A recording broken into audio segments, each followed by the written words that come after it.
দরজাটা বন্ধ করে নিন। আজকের কথাটা আপনার একান্তে শোনার জন্য। আমার জীবনে এমন কিছু ঘটেছে যা কাউকে বলা যায় না। শত চেষ্টা করলেও মুখ ফোটে না, কিন্তু বুকের ভেতরটা পুড়িয়ে ছাড়খাড় করে দেয়। আজ আপনাদের কাছেই বলছি আমার এই গোপন কথা। কে জানে, হয়তো আমার কষ্ট কিছুটা হালকা হবে, আর আপনারা শিখবেন হয়তো সম্পর্কের সূক্ষ্ম সুতোগুলো কিভাবে আগলে রাখতে হয়। একটা কথা খুব পরিষ্কার করে বলি, জীবন সবসময় সোজা পথে চলে না। মাঝে মাঝে এমন বাঁকে নিয়ে আসে যেখানে আমরা নিজেদের চিনতে পারি না। নিজেদের চাওয়াগুলো ভয়ানক হয়ে ওঠে, আর সমাজের বাঁধনগুলো মনে হয় নিছকই এক তুচ্ছ অবহেলা। সেদিনের কথা ভাবলে আজও আমার বুকটা কেঁপে ওঠে। আমি দীপা, আমার বাড়ি নদিয়া জেলার এক ছোট্ট গ্রামে। দেখতে খারাপ ছিলাম না কখনো, সবসময় ফিটফাট থাকতে পছন্দ করতাম। আজও দেখুন, এই যে হালকা নীল রঙের শাড়িটা পরেছি, একদম সাধারণ সুতির শাড়ি, কিন্তু এর ভাঁজে ভাঁজে একটা অদ্ভুত ছোঁয়া আছে। আঁচলটা কাঁধের ওপর দিয়ে একটু আলগা করে ফেলেছি, যাতে আমার মনের মতো করে এই গল্পটা বলতে পারি। চুলগুলো একটু এলিয়ে দিয়েছি, কারণ আজ কোনো বাঁধন মানতে মন চাইছে না। আজ আমি শুধু আমার অনুভূতিগুলোই বলতে চাই, অন্য কোনো কিছুর তোয়াক্কা না করে। আমার স্বামী পলাশ খুব ভালো মানুষ, ব্যবসা নিয়েই ওর ধ্যান জ্ঞান। আর আমাদের পরিবারও খুব সাধারণ মধ্যবিত্ত, যেখানে মান সম্মানই সব কিছু। বিয়ে হয়েছিল প্রায় 8 বছর আগে। পলাশকে আমি মন দিয়েছিলাম, সুখী গৃহকোণ ছিল আমাদের। কিন্তু বিধাতা কখন যে কোন পাশা খেলেন আমরা টেরই পাই না। আমাদের বাড়িতে পলাশের ছোট ভাই শুভ যখন আসলো, তখন প্রথম সবটা সাধারণই ছিল। ও সবে ইঞ্জিনিয়ারিং শেষ করে চাকরির খোঁজে কলকাতা থেকে আমাদের কাছে এসেছিল। আমাদের বাড়িতে কিছুদিন থেকে চাকরির চেষ্টা করবে, তারপর নিজের ব্যবস্থা করে নেবে, এটাই ছিল পরিকল্পনা। কিন্তু সেই সরল পরিকল্পনা যে আমার জীবনের মোড় ঘুরিয়ে দেবে, কে জানত। শুভ ছিল একদম ভিন্ন প্রকৃতির। পলাশ শান্ত, ধীর স্থির, আর শুভ ছিল চঞ্চল, হাসি খুশি, কথায় কথায় মজাদার। ওর উপস্থিতি যেন আমাদের ঘরটাকে হঠাৎই প্রাণবন্ত করে তুলল। প্রথম কয়েকদিন ওকে ভাইয়ের মতোই দেখতাম, যত্ন করতাম, ওর পছন্দের খাবার বানাতাম। কিন্তু ধীরে ধীরে, খুব সূক্ষ্মভাবে, ওর চোখে আমি কিছু একটা অনুভব করতে লাগলাম। ও যখন আমার দিকে তাকাতো, সেই দৃষ্টিতে কেমন যেন একটা অচেনা গভীরতা থাকত। সাধারণ চাহনি মনে হলেও ওর চোখে চোখ পড়লে আমার ভেতরে একটা অদ্ভুত শিরশিরানি উঠত। আমি নিজেকে বোঝাতাম, এসব আমার মনের ভুল। ও তো আমার দেবরের মতো, ছোট ভাইয়ের মতো। কিন্তু সেই মনের বোঝানোটা যেন দিন দিন দুর্বল হতে শুরু করল। এইরকম একটা জটিল গল্প যা আপনার ভাবনাকে নাড়িয়ে দেবে। যদি ভালো লাগে তাহলে চ্যানেলটা সাবস্ক্রাইব করে পাশে থাকবেন। আমাদের গ্রামের বাড়িতে তখন বিদ্যুৎ প্রায় সারা দিনই আসা যাওয়া করত। গরমকালে দিনগুলো যেন অসহ্য হয়ে উঠত। একদিন দুপুরে পলাশ অফিসের কাজে বাইরে গেছে। আমি দুপুরে ভাত খেয়ে একটু বিশ্রাম নিচ্ছিলাম। শুভ নিজের ঘরে পড়াশোনা করছিল। হঠাৎ বিদ্যুৎ চলে গেল। ভ্যাপসা গরমে অস্থির লাগছিল। আমি উঠে ঘরের জানালাগুলো খুলে দিচ্ছিলাম। শুভ এসে আমার কাছে দাঁড়ালো। ভাবি, খুব গরম লাগছে না? ওর গলার স্বরটা কেমন যেন নরম শোনাচ্ছিল। আমি বললাম, হ্যাঁ, কি আর করা যাবে, এই তো আমাদের গ্রামের দশা। ও আমার খুব কাছে এসে দাঁড়ালো, এত কাছে যে ওর নিঃশ্বাসের উষ্ণতা আমি অনুভব করতে পারছিলাম। আমার বুকটা কেমন যেন ধুক ধুক করে উঠল। আমি একটু সরে আসার চেষ্টা করতেই ও আলতো করে আমার হাতটা ধরল। ভাবি, তুমি এত সুন্দর দেখতে, তোমাকে দেখে কিভাবে কেউ শান্ত থাকতে পারে? ওর কথায় একটা অদ্ভুত মাদকতা ছিল। আমার সারা শরীরে যেন বিদ্যুৎ খেলে গেল। আমি ওর দিকে তাকালাম। ওর চোখ দুটো জল জল করছিল। সেই চোখের গভীরে আমি এক অদ্ভুত আকর্ষণ দেখলাম, যা ভয়ঙ্কর সুন্দর। আমি হাত ছাড়িয়ে নিতে চাইছিলাম, কিন্তু কেমন যেন একটা দুর্বলতা আমাকে গ্রাস করছিল। আমার মন চাইছিল ওকে ধাক্কা দিয়ে সরিয়ে দিতে, কিন্তু পারছিলাম না। ওর হাতের স্পর্শে আমার হাতটা অবশ হয়ে আসছিল। ও আমার হাতের ওপর নিজের হাতটা বুলিয়ে দিতে লাগলো। আমার গালে কেমন যেন একটা গরম অনুভূতি হচ্ছিল। আমি চোখ নামিয়ে নিলাম। শুভ, কি বলছো এসব? ছি!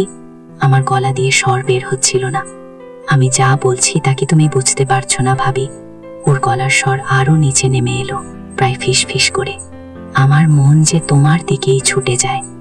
এই প্রথমবার কেউ আমাকে এতটা তীব্রভাবে আকর্ষণ করেছিল। এক অদ্ভুত নিষিদ্ধ অনুভূতি আমার রক্তে ঢেউ তুলল। আমি জানতাম এটা ভুল, ভয়ঙ্কর ভুল, কিন্তু কেন যেন সেই ভুলটাকে তখন ঠিক মনে হচ্ছিল। সেই মুহূর্তে পলাশের মুখটা একবার মনে পড়েছিল, কিন্তু শুভের উপস্থিতি, ওর চোখের তীব্রতা সব কিছুকে ছাপিয়ে যাচ্ছিল। আমি ধীরে ধীরে আমার হাতটা ওর মুঠো থেকে ছাড়িয়ে নিলাম, কিন্তু আমার শরীরটা তখনও যেন ওর স্পর্শে আচ্ছন্ন ছিল। এরপর থেকে আমাদের মধ্যে একটা অদ্ভুত নীরব বোঝাপড়া তৈরি হলো। চোখের ইশারায়, অল্প স্পর্শে, কথার ভাঁজে আমরা একে অপরের প্রতি আকর্ষণ অনুভব করতে লাগলাম। পলাশ কাজে ব্যস্ত থাকতো, বাড়িতে আমরা দুজন প্রায়ই একা থাকতাম। শুভ মাঝে মাঝে এমন সব কথা বলতো যা শুনে আমার লজ্জা লাগতো, কিন্তু একই সাথে একটা গোপন ভালো লাগাও কাজ করত। যেমন একদিন আমি রান্নাঘরে কাজ করছিলাম, ও এসে দরজার চৌকাঠে হেলান দিয়ে দাঁড়ালো। ভাবি, তোমার হাতের রান্না যেমন মিষ্টি, তুমিও তেমন মিষ্টি। আমি হাসলাম। কি বলছো এসব শুভ? মন দিয়ে পড়াশোনা করো। মন দিতে পারলেই তো হয় ভাবি, মন তো অন্য কোথাও চলে যায়। ওর চোখে একটা দুষ্টু হাসি। আমি তাকাতেই ও চোখ টিপে দিল। আমার ভেতরটা কেমন যেন তোলপাড় করে উঠল। এই ছোট ছোট ঘটনাগুলো আমার ভেতরে একটা নতুন পৃথিবী তৈরি করছিল, একটা নিষিদ্ধ জগৎ, যেখানে আমি আর শুভ একে অপরের সঙ্গী। আমি জানতাম এটা অন্যায়, এটা ঘোর পাপ, কিন্তু এই পাপের আকর্ষণ যে এত তীব্র হতে পারে তা আমি আগে জানতাম না। আমার ঘুম চলে যেত না রাতে। শুভের কথা ভাবতাম, ওর হাসি, ওর চাহনি, ওর বলা কথাগুলো আমার কানে বাজত। আমার বিবেক আমাকে দংশন করত। আমি নিজেকে বোঝাতাম পলাশ আমার স্বামী, আমি ওকে ঠকাতে পারি না। কিন্তু শুভের প্রতি আকর্ষণটা যেন এক অদৃশ্য বাঁধনে আমাকে বেঁধে ফেলছিল। মাসখানেক পরের ঘটনা। গ্রামে তখন উৎসবের মরশুম। দুর্গাপূজা সবে শেষ হয়েছে। বিজয়ার পরের দিন আমাদের বাড়িতে আত্মীয় স্বজনে ভরে উঠল। অনেকদিন পর আত্মীয় স্বজনের ভিড়ে মনটা ভালোই লাগছিল, কিন্তু এর মধ্যেও আমার চোখ যেন শুভকে খুঁজে বেড়াতো। ও সবার সাথে মিশে গেলেও ওর দৃষ্টি মাঝে মাঝে আমার ওপর এসে থামত। আমরা দুজনেই বুঝতে পারতাম একে অপরের মনের কথা। সেদিন সন্ধ্যায় পলাশ এক বন্ধুর বাড়িতে আড্ডায় চলে গেল। বাড়িতে শুধু আমি, শুভ আর আমাদের এক দূর সম্পর্কের মাসি ছিলেন। মাসি সাধারণত তাড়াতাড়ি ঘুমিয়ে পড়তেন। আমি রাতের খাওয়ার পর নিজের ঘরে এসে জানালার পাশে বসেছিলাম। বাইরে তখন ঝলমলে জ্যোৎস্না। শুভ এসে আমার ঘরের দরজার বাইরে দাঁড়ালো। ভাবি, একটু কথা ছিল। ওর গলার স্বর শুনে আমার বুকের ভেতরটা ধরফর করে উঠল। আমি জানি ও কি বলতে চায়, কিন্তু বলতে মানা। আমি বললাম, এখানেই বলো। ও ভেতরে এলো না। এখানে নয় ভাবি, ছাদে যাবে। ছাদে যাওয়াটা খুব সাধারণ একটা ব্যাপার ছিল আমাদের বাড়িতে। গ্রামের বাড়িতে অনেক সময় ছাদে উঠে গল্প করা, তারা দেখা, এসব হতো। কিন্তু শুভের ডাকে ছাদে যাওয়া মানে আমার কাছে অন্য কিছু। আমার মন মানছিল না। না শুভ, এখন না। ও একটা দীর্ঘশ্বাস ফেলল। কেন ভাবি? তুমি কি বুঝতে পারছো না আমি কতটা ছটফট করছি? ওর কথায় একটা হতাশা ছিল। আমি উঠলাম, ওর চোখের দিকে তাকালাম। আমার ভেতরের দ্বিধা যেন আমাকে টেনে নিয়ে যাচ্ছিল ওর দিকে। আমি ধীরে ধীরে বললাম, চলো। ছাদে তখন চারদিক শান্ত, কেবল চাঁদের আলোয় সবকিছু স্পষ্ট দেখা যাচ্ছিল।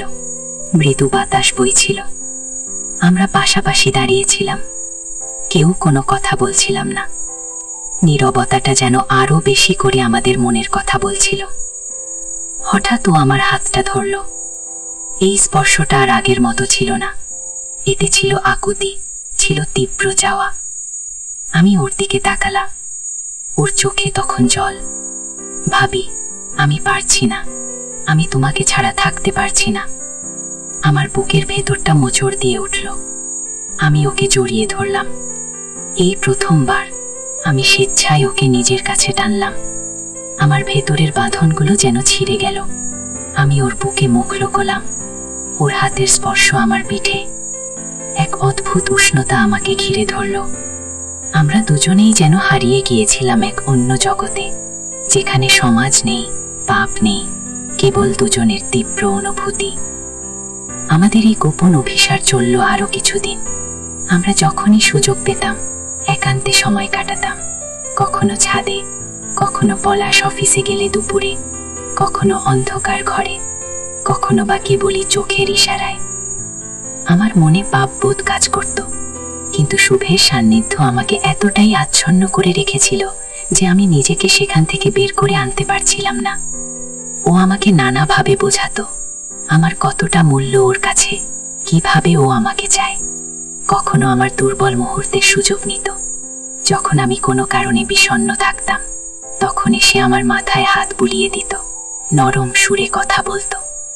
ও বলতো, তোমার কষ্ট হলে আমারও কষ্ট হয় ভাবি, তুমি আমার সবচেয়ে প্রিয় মানুষ। এই কথাগুলো আমার দুর্বলতাকে আরো বাড়িয়ে দিত।